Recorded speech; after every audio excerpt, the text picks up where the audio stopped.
Eh bien bonjour tout le monde, si vous attendiez la suite de l'Easter Tour, eh ben c'est pour maintenant. Voilà le résumé de la troisième étape, c'était une étape vraiment relativement plate, sans trop de difficultés, avec un sprint intermédiaire placé assez tôt dans la course, après 7 km seulement. C'est une étape normalement prévue pour arriver au sprint, mais il faut faire attention, il y a quand même des passages avec du vent, et il y a aussi une petite côte classée 4ème catégorie qui pourra offrir des bonifications, en plus de quelques petits points pour le classement des grimpeurs, et après ça une redescente. Ensuite s'enchaînera 15 km le long de la Meuse, et attention, dans le dernier kilomètre il y aura 2 virages à 90 degrés, donc il faudra être bien placé. La course est lancée, l'ambiance est au beau fixe, il fait beau, franchement c'est une étape qui s'annonce superbe. Normalement c'est une étape plutôt facile, plutôt pour récupérer en vue de la 4ème et dernière étape qui s'annonce compliquée, avec quand même pas mal d'ascensions, donc vous verrez tout ça la semaine prochaine. Mais on revient sur la 3ème étape, et je vous ai dit à l'intro que le sprint arrivait assez tôt. Donc là c'est Julien, l'équipier de Guillaume, qui commence à mettre un relais, qui commence à rouler.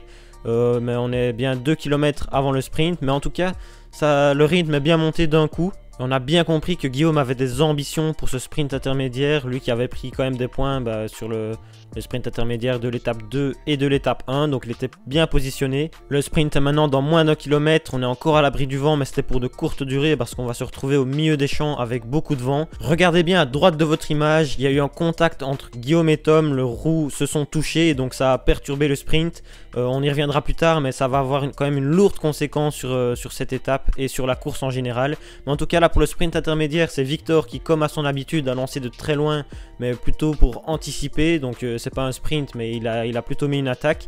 Il y a Guillaume qui tente de le suivre, et puis derrière ça joue pas spécialement les points, c'est moi qui suis là en 3ème place. Romain est juste derrière moi, mais par contre ça a fait un peu des cassures entre Julien, Corentin et Tom, qui lui a regardé sa roue suite au contact de Guillaume, donc il a perdu un peu de terrain.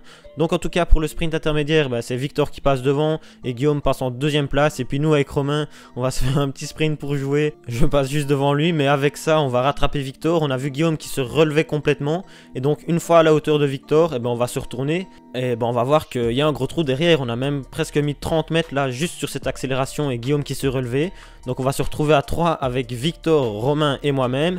Et forcément on commence à rouler parce qu'on se dit qu'il y a peut-être une opportunité. C'était pas du tout prévu, pas du tout une tactique, mais on a bien vu qu'il y avait un coup à jouer parce que derrière je sais pas trop ce qu'ils ont fait, ils ont pas sprinté, et avec ça on a pris vraiment beaucoup d'avance. Et là je suis vraiment dans le rouge, mais je pense que tout le monde était dans le rouge à ce moment là, ça roulait vraiment à bloc. Et là je me suis retourné à cet endroit-ci et j'ai vu Tom essayer de faire le bon tout seul, de revenir tout seul sur nous, mais on était à 3 à bloc et lui était tout seul, donc c'était vraiment compliqué. Rappelez-vous du contact juste avant le sprint intermédiaire entre Guillaume et Tom, je vous avais dit que ça allait avoir une conséquence sur la course. Je vous laisse donc avec les réactions à chaud de Guillaume qui va bien vous expliquer ça.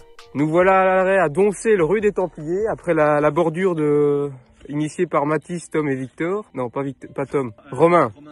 Tous les trois ils ont en bordure. Enfin, avant il y avait un petit sprint. Qu'est-ce qui s'est passé lors de ce sprint? Il y a eu un contact, il y a Tom qui m'a un peu rentré dedans et qui a un peu plié le dérailleur ici. Donc j'ai pas pu bien sprinter, je pouvais plus passer les vitesses, j'avais un peu du mal à passer les vitesses.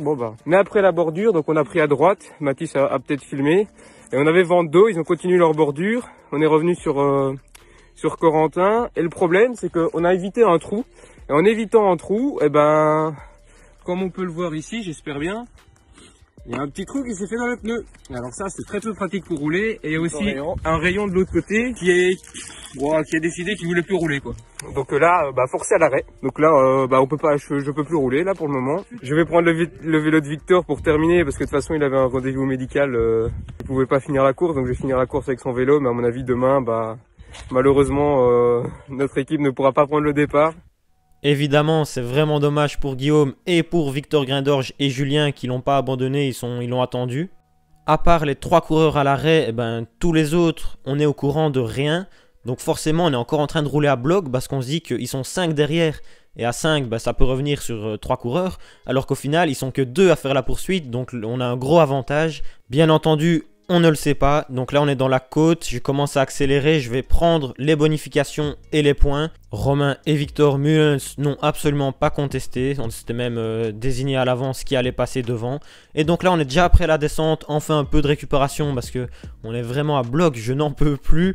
Mais c'est reparti, il reste 15 km à rouler à fond sur le plat. On se dit toujours qu'à 5 derrière, sur le plat ça peut revenir très fort. Surtout qu'on a le vent de face, donc on s'épuise forcément beaucoup plus quand on est en petit groupe. Alors que dans les faits, derrière il y a Tom et Corentin qui sont tous les deux ensemble, qui se font des relais, mais...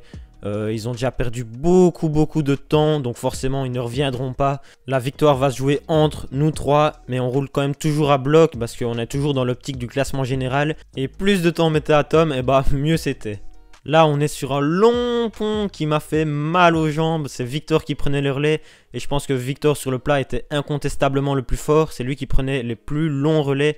Et il faisait vraiment mal à Romain et moi, on était vraiment à bloc dans sa roue, on avait du mal à récupérer. Mais à part une fois ou deux, on était toujours là pour rouler, pour que Victor récupère quand même aussi. Et là quand Romain est passé, ça a un peu ralenti le rythme et ça m'a fait du bien. Parce que vraiment récupérer quand Victor roule à bloc, c'est très compliqué. En tout cas on s'est entendu à merveille, il n'y a pas eu un moment de flottement, un moment d'hésitation.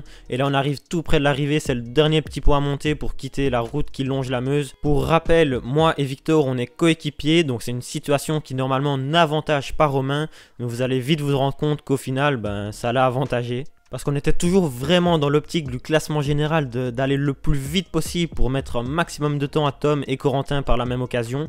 Et donc là c'est Victor qui prend un gros relais presque pour terminer. Là c'est le fameux virage à droite, il en reste un gros à gauche. Là j'ai pris vraiment une belle avance. Mais c'était pas le but en fait parce que trêve de suspense. Dès le début, dès qu'on est parti, on s'est mis d'accord avec Romain que s'il roule avec nous pour le classement général, on allait le laisser gagner. On a tenu parole, là on aurait pu voir qu'il reste 50 mètres, j'aurais clairement pu gagner, mais j'ai attendu Romain et je l'ai même encouragé à ce qu'il grappille encore quelques petites secondes.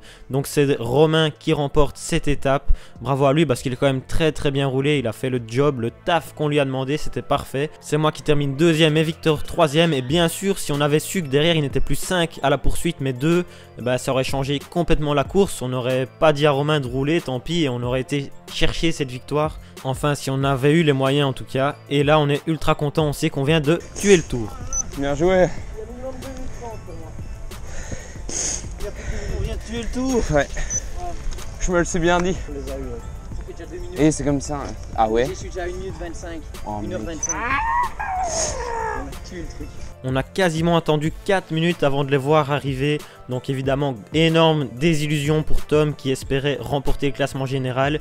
Je vous propose à présent d'écouter sa réaction d'après-course. Bon Tom, dure journée aujourd'hui, est-ce que tu peux m'expliquer ce qui s'est passé?